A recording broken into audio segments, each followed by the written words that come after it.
नमस्कार बंधुरा स्वागतर दुनियाते सबाइके वेलकाम जानाई। आज बानाबो क्रिस्पी स्प्रिंग पटाटो रेसिपि। बाड़ीते खूब सहजे बानिये फेलुन।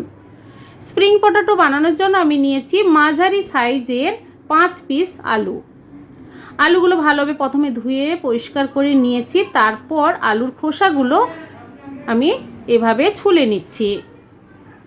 आलूगुलो छुले नेওয়ার পর आमि नियेछि কয়েকটি কাঠের স্টিক কিংবা কাঠের স্কিওয়ার্স।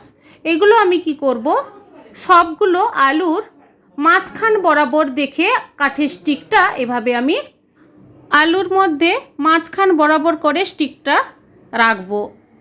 সবগুলো কাঠের স্টিক আলুর মধ্যে এভাবে লাগিয়ে বটি দিয়ে গোল গোল শেপ করে স্প্রিং পটাটো তৈরি করে নেব।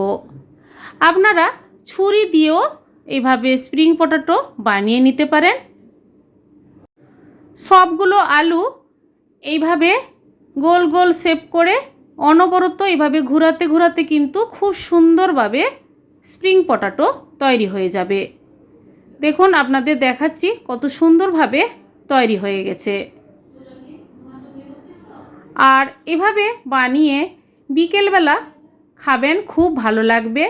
দোকান মেলা বাজার থেকে কেনার প্রয়োজন নেই, বাড়িতে অনায়াসে তৈরি করে নিতে পারেন। এবার একটা বড় পাত্রের মধ্যে আমি দিয়ে দিচ্ছি বেসন 100 গ্রাম, সামান্য পরিমাণ ঝাল লঙ্কার গুঁড়ো আর হলুদ গুঁড়ো দিলাম, আর সবার লাস্টে পরিমাণ মতো লবণ। বেসনের গোলাটা তৈরি করে নেব। বেশি ঘন করে করব না আর বেশি পাতলা করেও নয়। আস্তে আস্তে করে জল দিয়ে ব্যাটারটা তৈরি করে নেব আর কিছুক্ষণ আমি ফেটিয়ে নেব। বেসনের ব্যাটারটা তৈরি করে নিলাম। আর আমি নিয়েছি কিছু বিস্কুটের গুঁড়ো। এবার সবগুলো স্প্রিং পটাটোর মধ্যে বেসনের ব্যাটারটা এভাবে চামচের সাহায্যে স্প্রিং পটাটোর মধ্যে মাখিয়ে রেডি করে নেব। এরপর বিস্কুটের গুঁড়োর মধ্যে কোটিং করে নেব।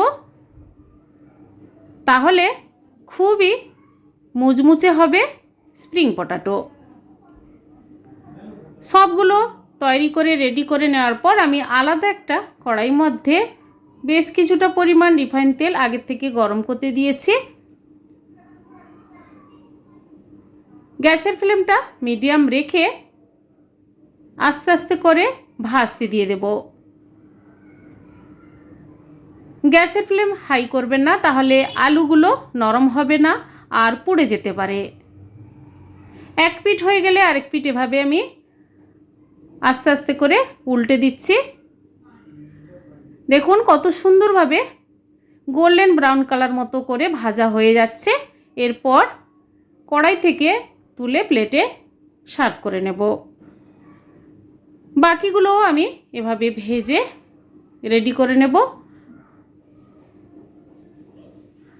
আর এই স্প্রিং পটাটো বন্ধুরা বাড়িতে বানিয়ে ট্রাই করে দেখবেন, খুব ভালো লাগবে খেতে।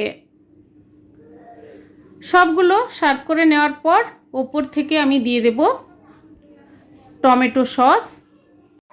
বন্ধুরা আজকের এই স্প্রিং পটাটো রেসিপি আপনাদের কেমন লেগেছে বন্ধুরা কমেন্ট করে জানাবেন, লাইক করবেন আর আমার চ্যানেলটি বন্ধুরা সাবস্ক্রাইব করে নেবেন। স্প্রিং পটাটোর ওপরে আমি সামান্য পরিমাণ বিট লবণ আর চাট মশলা ছড়িয়ে দিচ্ছি টেস্টটা ভালো হওয়ার জন্য।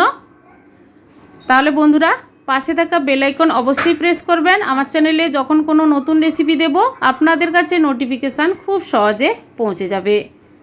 আজ এই পর্যন্ত, সবাই ভালো থাকুন, সুস্থ থাকুন, ধন্যবাদ।